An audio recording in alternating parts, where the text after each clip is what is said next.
पहली चीज तो ये समझना, क्या स्मोकिंग प्रेगनेंसी में कॉन्ट्रा इंडिकेटेड है? तो मैं जरूर बोलूंगा that is Contra indicated in pregnancy. क्यों?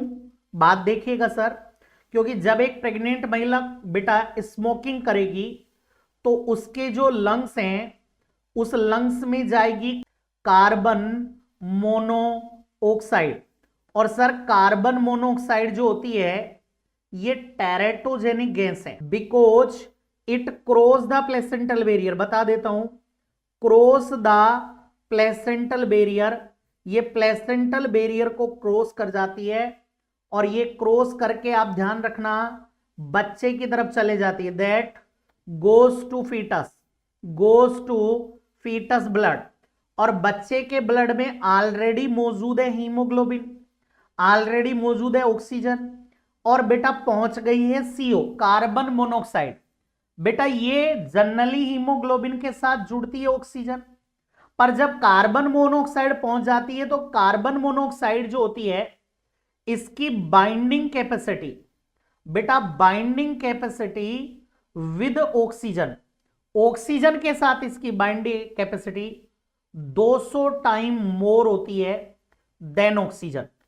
ऑक्सीजन की तुलना में 200 गुना ज्यादा बाइंड होती है, इसलिए हीमोग्लोबिन इस कार्बन मोनोऑक्साइड के साथ जुड़ जाएगा और बच्चे की ब्लड में ऑक्सीजन सप्लाई कम हो जाएगी। और इसीलिए बेटा यहां पढ़िएगा ऑप्शन में, निकोटिन इज कॉज द वैसोकंस्ट्रिक्शन। पहली बात, निकोटिन जब हमारे ब्लड में जाता है तो ये वैसो डायलेशन नहीं, वैसोकंस्ट्रिक्शन करवाता है। तो वैसोकंस्ट्रिक्शन करवाता है, उस हिसाब से ए तो गलत हो गया। बी कह रहा है carbon monoxide bind with haemoglobin of the mother reducing available of haemoglobin foetus. बिल्कुल बच्चे की हीमोग्लोबिन के साथ बाइंडिंग कार्बन मोनोऑक्साइड जाएगी, ऑक्सीजन जाएगी नहीं, तो राइट आंसर जाएगा बी। सी कह रहा है the smoke will make the foetus and mother feel dizzy. Smoke है वो फीटस और मदर को क्या डिजी कर देता है? ऐसा कोई रिलेशन नहीं है। और बेटा nicotine will cause vasoconstriction of the foetal blood vessel. तो निकोटिन डायरेक्ट बच्चे की तरफ नहीं जा रहा, कार्बन मोनोऑक्साइड जा रही है।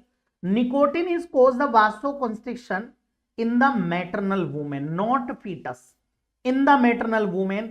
तो option number D is also wrong. The right answer is the B. जितने